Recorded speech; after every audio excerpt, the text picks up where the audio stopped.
Thanks, Joker. Let's discuss this now with Andrew Gwynn and Gavin Barwell. Gavin Barwell, the Treasury warned last May about an immediate, I emphasise the word immediate, economic shock if we voted to leave on June the 23rd. What went wrong? Well, it's a question of what's gone right, Andrew. The economic fundamentals, as Joe was just saying, have actually remained very positive. That's I think the it point. shows So why did the Treasury get it wrong? Well, clearly, there was an initial nervousness in my own area of housing. If you look at the data on viewings and etc. in the immediate few weeks afterwards, there was an effect.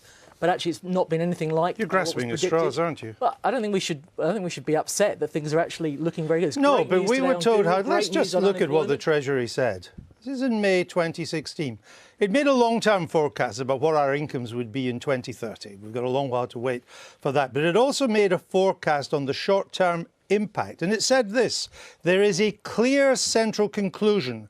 A vote to leave would represent an immediate and profound shock to the economy.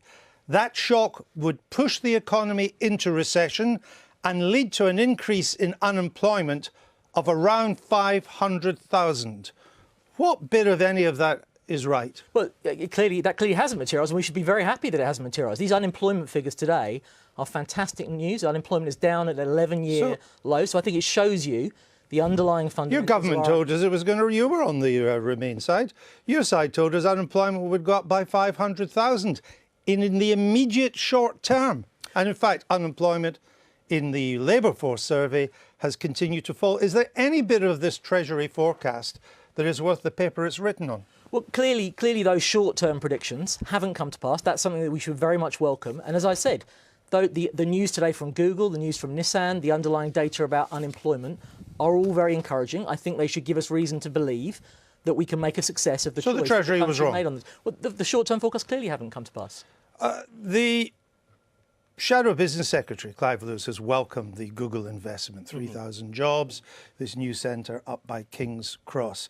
We've had the announcement by Nissan.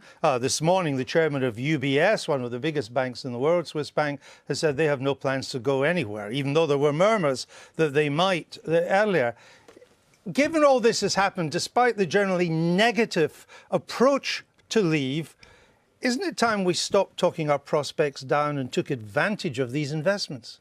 Well, absolutely. And I think that, Andrew, is why we want to know more about what the government's stance is in terms of Brexit. Because, you know, it's clear there's been a referendum result. We respect that result, and nobody is going to stand in the way of Article 50 being triggered.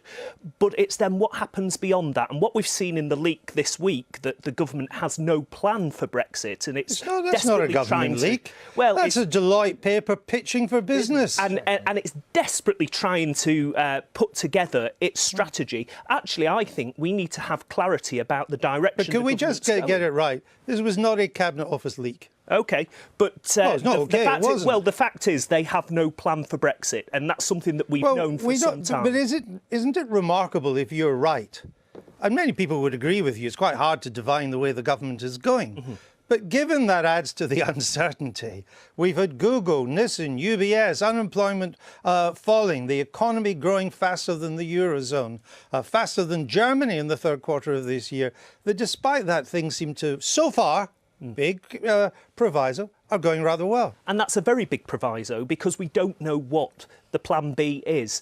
And I think until we get to the stage where the government indicates its direction of travel, I think then businesses will then maybe have to reassess their own strategies. But at the moment, for them, it just looks as though it's business as usual. So the Labour Remain side got it wrong too. You were far too gloomy.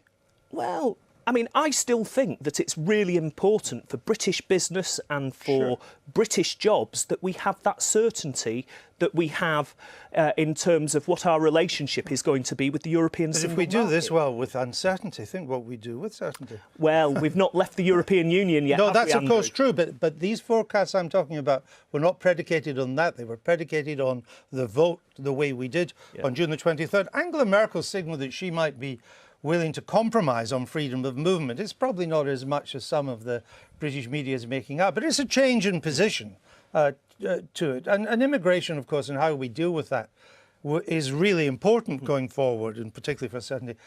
Who's the Labour, who's the shadow immigration spokesperson? Well, of course, we've got a Shadow Home Secretary, so Diane Abbott speaks on these issues in the House of Commons. But who's the shadow immigration spokesperson? Well, at this moment in time, it's Diane Abbott as the Shadow Home Secretary. So you haven't got one? Well, I'm not aware that there's a specific Shadow Minister been appointed yet, but at this moment in time... But you know how important it is. Well, absolutely, and Diane Abbott and you haven't appointed one? Well, Diane Abbott has the top job in the Home Office teams. So. OK, but you haven't actually... She hasn't got an immigration spokesperson in her team. Yeah. She's got Shadow Ministers in her team. Despite the need for some certainty on this. Well. There you go. Boris Johnson says that we're likely to leave the customs union.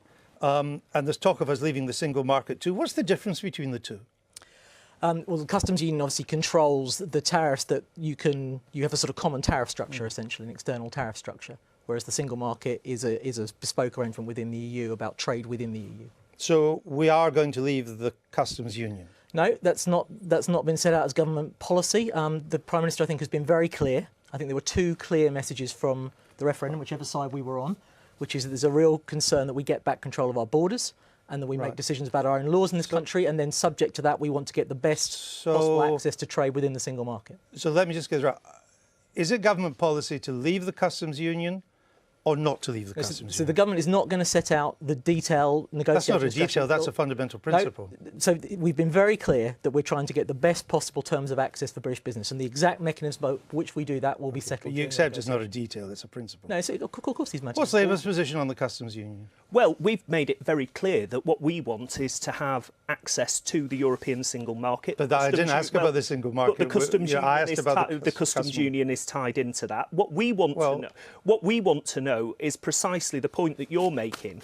It isn't the absolute detail of what the government's negotiation strategy is going to be. We want to know the kind of headline. I understand that, and that's why I asked him the question. But he didn't answer it. No. So I'm asking you, what is your position on the customs union? Well, I think that absolutely we want to be part of the free trade arrangements across Europe. I'm sorry, the customs union that's the single market. And the customs union it sets up the external tariffs. It does. For things coming into it. And should we be a member or not? Well, my own personal feeling is yes, we should, because it's an important part of the operation of the single market that you have that single tariff. But Norway's in the single market, it's not in the customs union. No, and there are countries that are in the customs union that aren't in the single market as well. But I think that actually for the best of trade and job opportunities for Britain, that we need to have a very firm line. But you can't have the British Foreign Secretary briefing the Czech media on this and then Gavin to say this isn't government policy. That's not how cabinet government works. Maybe not. But I'm trying to stick on the issues rather than process here. Do you accept that if we're in the customs union, it follows as night follows day, that we then cannot do our own free trade deals? No, I don't believe that, because there are countries within the customs union that have got free trade deals outside. That have made them since they joined the customs union? I believe so, Who? Yes. Switzerland. Switzerland yes. has a special arrangement. It does. With the single market. Yes. It is not in the customs union. But it's really important that it's not in the customs union. It has a relationship with the customs union. No, it has a relationship with the single market. But it's really important here, Andrew, to get things right. Well, OK, but it's really important, Andrew, that what we do is we get in place the best deal for Britain. And I don't know what the government's I understand, but now you're just back on rhetoric. Do you accept that we cannot remain in the customs union and do free trade agreements? By definition, a customs union is agreement to have common external tariffs. So we're coming out? No. Otherwise, what's the point of Liam Fox? So I'm not going to get into the business of speculating on it. The government has been very clear that what it's trying to do is negotiate the best possible deal for British business. And it's not, I understand, Andrew, it's your job to ask these questions. Well, they're quite fundamental. They are important questions, but it's not actually in the public interest. The government needs the freedom not in the public interest for you to make up your mind on a matter of principle. The government needs the freedom to go into that room and negotiate for what is the best deal we can get for British business. Okay. Both in terms of trading within Europe, but also trading, as you say, with other countries. But I mean, having just come back from the States this morning, there's huge talk about doing free trade deals, bilateral ones again. If we stay in the customs union, you can't do that. So this country, this government will need to make up its mind which way it's going to go.